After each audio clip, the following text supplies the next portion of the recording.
Hello, thanks for stopping by and welcome to Victoria Embankment.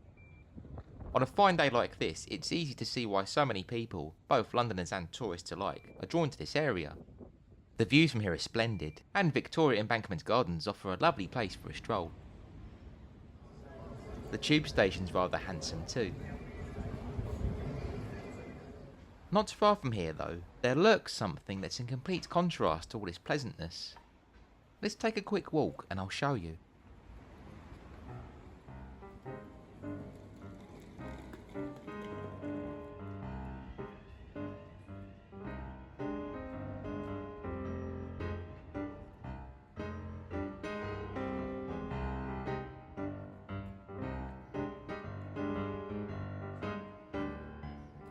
And here it is, a little known tunnel which I believe is a sound contender for London's creepiest road. It's known as Lower Robert Street. You'll find this strange route tucked away between Victoria Embankment Gardens and the hustle and bustle of the Strand. If you're driving, which is advisable as it's not really suitable for pedestrians down here, the street's deemed one way and entered via a dead-end road known as York Buildings. The sunken lane then twists back, running in a northwest to southeast direction before exiting onto Savoy Place.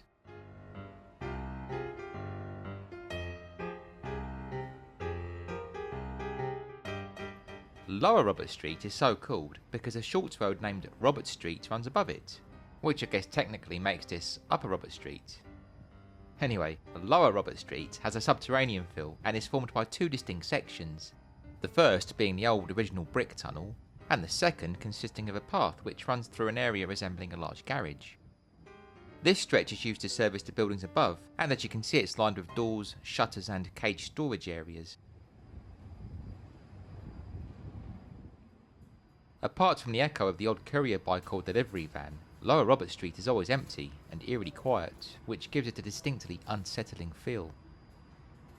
The only other vehicles you're likely to encounter passing through here are taxis. In fact, London's cabbies have their own nickname for this covert cut-through. They call it the Bat Cave. To make the atmosphere even more ominous, Lower Robert Street is also said to be haunted, the story of which I'll come to later. So, what are the origins of this short, little-known tunnel? Well, just like today, it was fashionable in centuries past for the rich and powerful to own a property beside the Thames.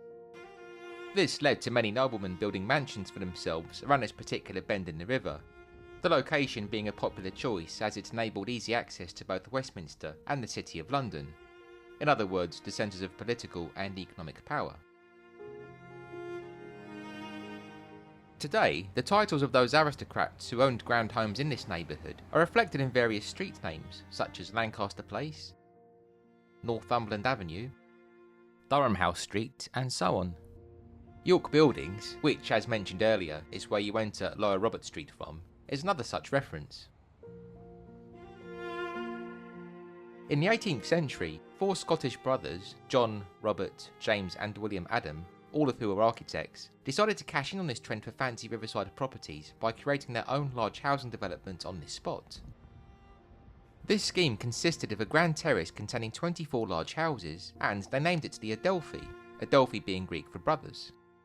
Many of those employed on the project also hailed from Scotland, and so when the Adelphi was being constructed between 1768 and 1772, the Adam brothers hired a group of bagpipers to provide musical entertainment on the building site. Nowadays, of course, you'd have to make do with a bashed up old radio. During this era, the Thames was a lot wider than it is today, and the Adelphi stood right on its sloping shore.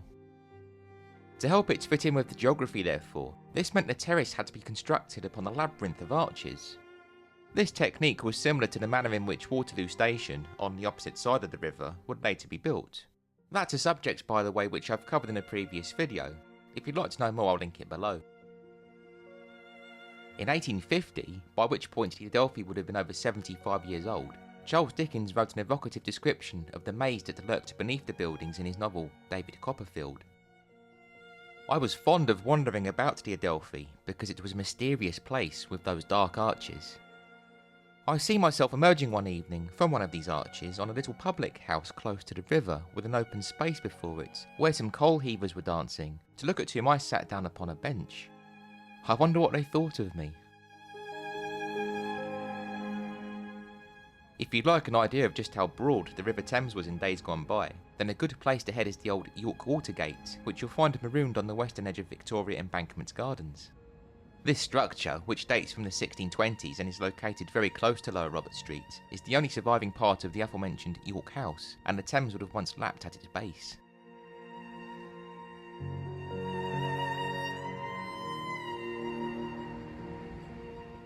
A walk from the present-day edge of the Thames to the York Watergate will show you just how much land was reclaimed in the 1860s when the genius engineer Joseph Bazalgette forged the Victoria Embankment in order to accommodate his life-saving sewer network, which is a tale worthy of its own video.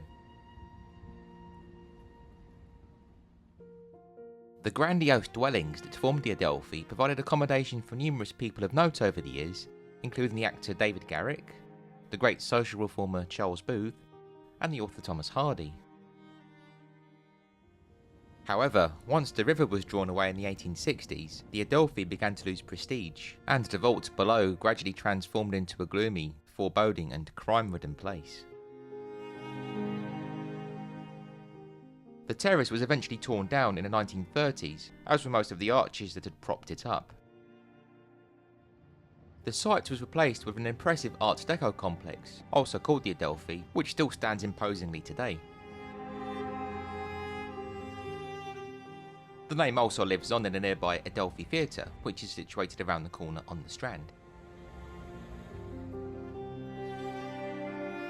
Lower Robert Street, then, is a rare survivor, the only arch from the Adelphi's eerie subterranean complex that can still be seen in public.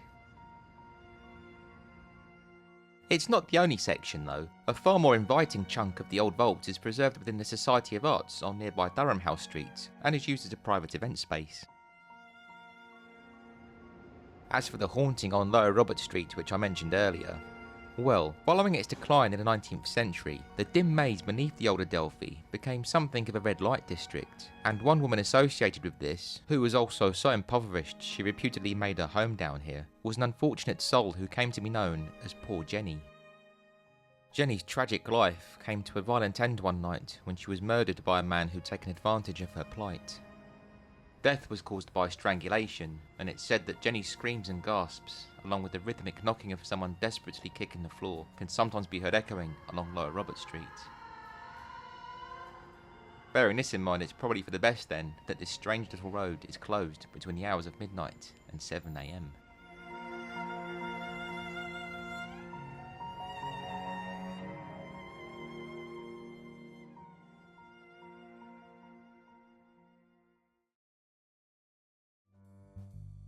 Thank you so much for watching. I hope you enjoyed this exploration of Lower Robert Street.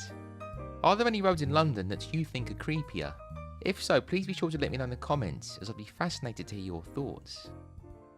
As usual, I'd like to express my sincere thanks to all of you who support Robslondon. Your likes, shares and comments are very much appreciated. If you haven't yet subscribed to this channel, I'd be really happy if you could please consider doing so, as this will ensure you don't miss out on any future content, as well as helping the channel to grow. And if you'd like more London related content in the meantime, please be sure to head on over to my website, robslondon.com, where you'll find more history and trivia. I have an Etsy store too, Rob's Online Designs, where you'll find an array of hand-drawn mug designs featuring tube trains, taxis, buses and so on. Links are in the description. For now, thanks again friends, stay well and please be sure to stay tuned.